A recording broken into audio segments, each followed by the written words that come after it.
Listeners, hello, speaking to you from the East. What appears important on your screen is completely irrelevant. That price tag, forget it. You're rearranging deck chairs on the Titanic. The genuine headline isn't the number flashing before your eyes. What truly matters carries far more weight than any figure hovering around the $80 mark. That's merely surface noise, a distraction from the earthquake happening beneath our feet. The actual story centers on one individual, one statement, and that statement originates from Elon Musk. During our fixation on price movements, while trading algorithms battled over fractions, one of Earth's wealthiest individuals, Tesla's chief executive, the leader of our planet's dominant solar power corporation, stepped onto X, the platform previously known as Twitter, and delivered 4 words that fundamentally altered this market's direction permanently. His response to coverage regarding the shortage situation read simply, "This is not good. Silver is needed in many industrial processes." To someone unfamiliar with context, these appear casual, like mere commentary. But understanding the source transforms everything. We're not hearing from some portfolio manager concerned about quarterly returns. We're not listening to financial television personalities chasing viewer engagement. This voice belongs to someone whose entire industrial empire, spanning electric vehicles at Tesla, solar installations at Solar City, and electronics aboard SpaceX rockets, operates entirely dependent on this metal. Consider the fundamental physics. Silver stands as the periodic table's champion conductor. No substitution exists. This isn't negotiable for advanced technology sectors. High-efficiency solar panels require silver paste without exception. EV battery management demands silver contacts universally. Physics refuses compromise. Therefore, when Musk declares this problematic, his concern transcends pricing. Cost doesn't matter whether the metal reaches $79 or $100. His wealth provides unlimited purchasing capacity. His genuine worry centers on availability itself. His statement translates directly, "Procurement worries me. Supply chain vulnerability concerns me. The paper trading system deceives while physical inventories vanish." This marks the narrative's transformation point. Throughout the previous 5 years, we've engaged in financial combat. Silver enthusiasts versus banking institutions, retail participants versus short sellers. A contest of paper leverage, forced liquidations, and coordinated buying pressure. We desired upward price movement. They pushed for declines. Pure gambling. Yet starting this morning, financial warfare concludes, industrial warfare commences. When the world's largest industrial silver consumer publicly recognizes shortage conditions, we shift from speculation into survival mode. Tesla cannot manufacture silver through printing. They cannot derivative their path around scarcity. Without physical material, production halts. Halted production crashes stock values. Crashed stocks destabilize the empire. Musk carries effective short exposure to physical silver, short in the sense of requiring what he lacks. Unlike banking institutions settling through cash, Musk must settle using actual metal. Comprehend this distinction? When JP Morgan holds short positions and prices climb, they experience monetary losses. They issue payment, painful but survivable. When Tesla faces shortage conditions and supply exhausts, they forfeit production capability. They cease functioning as viable manufacturers of future technology. His tweet therefore signals every technology sector executive, from Tim Cook at Apple to Samsung's leadership to Korean battery manufacturers, that the scramble initiates now. He effectively fired the starting gun for massive corporate accumulation.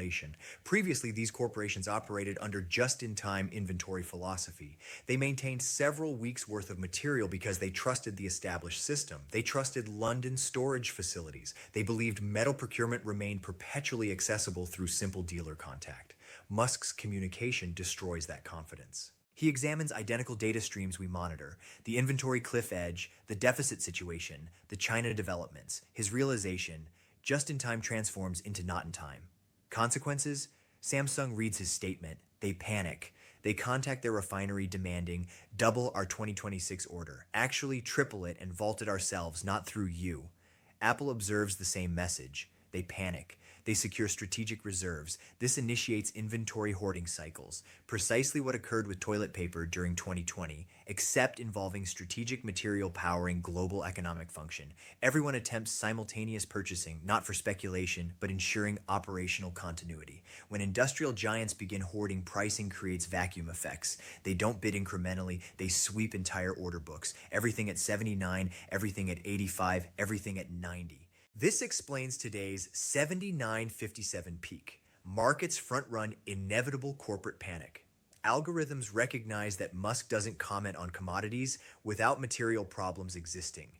They understand his supply chain intelligence exceeds anyone's globally. If he identifies shortage, shortage exists. Honestly, Musk isn't merely observing, he catalyzes events. Remember his Bitcoin addition to Tesla's balance sheet? Bitcoin doubled within weeks. We're hearing whispers, supported by his tweet, suggesting Tesla may pursue direct stakes in mining production or physically stockpile material hedging against shortage. If that announcement drops, if filings reveal Tesla purchasing physical silver, $100 isn't the target. 100 becomes the floor.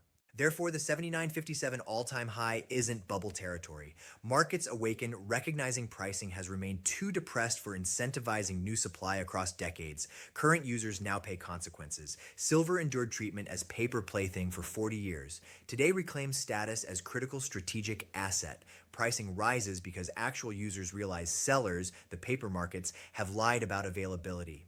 But here's the frightening element. Musk's alarm isn't just about general supply shortfalls. He isn't simply analyzing mining charts and calculating. He's focused on one specific calendar date, arriving in fewer than 4 days. He knows something mainstream coverage ignores. He knows that January 1st, 2026 activates history's single largest silver market disruption. He knows the world's largest refined silver producer prepares to lock gates. Musk's tweet responded to this specific news. He understands the China export licensing system isn't mere bureaucratic restructuring, it's blockade implementation. When you grasp what China intends, the specific thresholds, credit requirements, supply nationalization, you'll comprehend why Elon Musk worries. You'll understand why $79 silver represents opportunity, because Beijing's current actions constitute checkmate against Western industrial infrastructure. They're not just tightening markets, they're capturing them. This leads us into this new policy's details because the fine print absolutely terrifies anyone requiring silver outside China. This represents the specific nightmare keeping Elon Musk awake currently. Not vague feelings about depleting mines, a specific hard deadline striking global supply chains in exactly 4 days.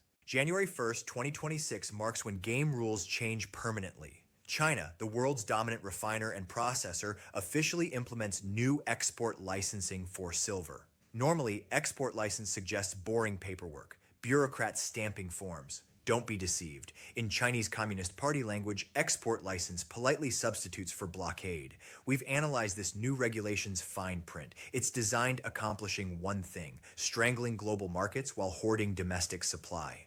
Requirements activating next week. Qualifying for silver export licenses out of China demands companies prove two things. First, annual production capacity minimally reaching 80 tons. Second, establish credit lines approximately 30 million US dollars. Why do these specific numbers matter? They're guillotines, designed severing small and mid-sized export market heads. Hundreds of smaller refineries, trading houses, independent brokers who previously supplied Western markets with silver become instantly disqualified. Too small, insufficient volume, inadequate credit lines. Overnight, they're banned from selling material to Apple, to Tesla, to Samsung.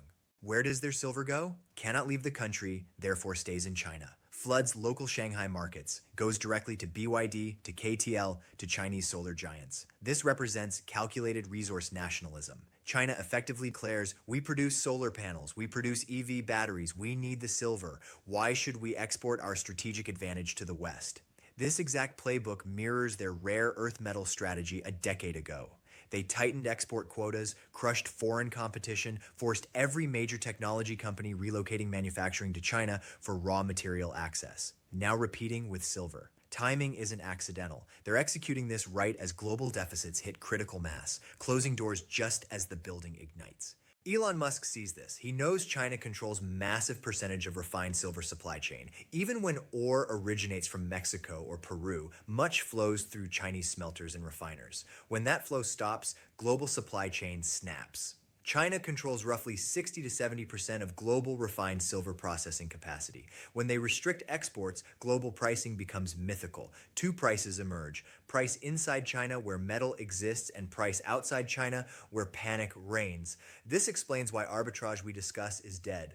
Western traders used to claim, if silver is expensive in London, we'll simply buy from Shanghai and ship over. Not anymore. You can't ship over. You lack the license. You're not state-approved entities. Metal is trapped. This creates physical iron curtain. One side, China's industrial machine gets priority access. Other side, Western industry, Musk's industry, fights for scraps in markets that just lost their biggest supplier.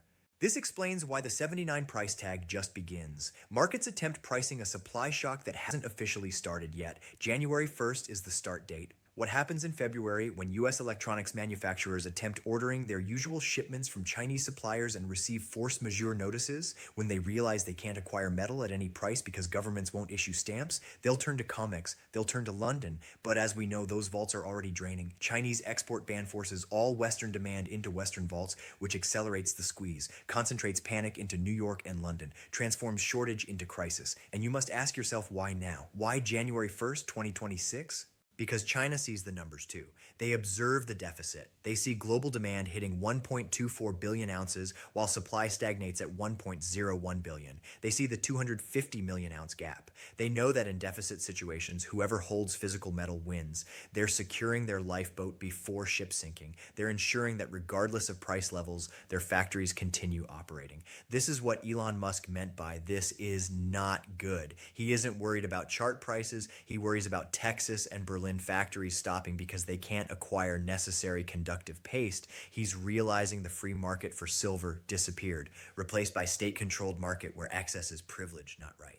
This leads us directly into fundamental reality that financial world ignored too long. For decades, Wall Street told us silver was just volatile rock. They told us it was a pet rock. They told us it didn't matter. But industrial data tells different story. Data tells us silver is modern economy's oxygen. And right now, oxygen supply is being cut off by the one country controlling the valve. We need examining industrial reality of this market because the structural deficit isn't theory. It's mathematical certainty about to collide with this export ban in the most violent manner possible. You must understand China's export ban is just the match. The dynamite pile has been building for 5 years. Even before they decided nationalizing their supply, global silver markets were mathematically broken. We need discussing structural deficit because this is the data point transforming Elon Musk's "this is not good" tweet into prophecy. For the last 5 consecutive years, the world has consumed more silver than it produced. This isn't temporary glitch, not supply chain bottleneck caused by ships stuck in Suez Canal. This is geological reality. In 2025 alone, global demand for silver surged to 1.24 billion ounces, but global mining supply, it flatlined at 1.01 billion ounces. Do the math. That's nearly 250 million ounce gap in single year. Where did that extra silver come from? It came from above ground stockpiles, came from vaults in London and New York, came from recycling. But you can only drain a bathtub for so long before hitting the porcelain. And right now we're scraping bottom. Now, usually when a commodity gets too expensive, markets find substitutes. If copper gets too expensive, builders switch to aluminum piping. If platinum gets too pricey, car makers switch to palladium for catalytic converters. Wall Street assumes the same thing will happen with silver. They think if silver hits 100, Tesla will just use copper. They're wrong. And this is where physics enters. Silver is not just shiny metal. It's the single most electrically conductive element in the known universe. Conducts electricity better than copper, conducts better than gold, possesses highest thermal conductivity and highest optical reflectivity of any metal. In the world of high-efficiency electronics, in the world of EV batteries, 5G towers, and advanced solar panels, you cannot compromise on conductivity. If Elon Musk switches contacts in Tesla battery from silver to copper, efficiency drops, range decreases, heat increases, car becomes worse. If solar panel manufacturer switches from silver paste to copper paste, panel generates less power. In the race for energy dominance, good enough isn't an option. You need the best, and the best is silver. This explains why industrial demand now constitutes 50 to 60% of entire silver market. Think about that shift. 50 years ago, silver was for photography and silverware. It was precious metal. Today, it's strategic mineral. It's the DNA of green energy revolution. You cannot have Green New Deal. You cannot have net zero. You cannot have AI revolution without consuming billions of ounces of silver. This brings us back to Musk. He isn't just buying silver for jewelry. He's buying because his entire business model depends on it. Tesla and SolarCity are massive silver consumers. Every time they sell Model Y, they're selling silver.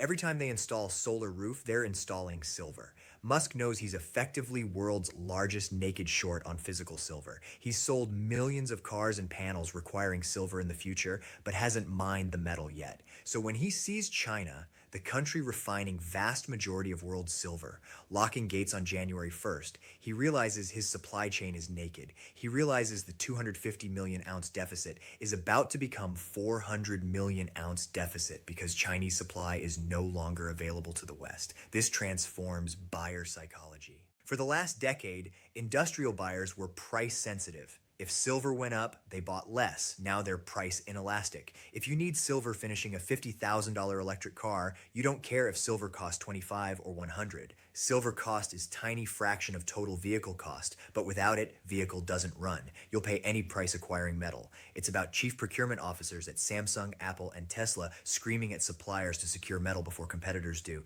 It's game of musical chairs, and China just removed half the chairs. Here's the most dangerous part for financial system. While industrial demand explodes to 1.24 billion ounces, paper market, futures market in New York still pretends silver is abundant.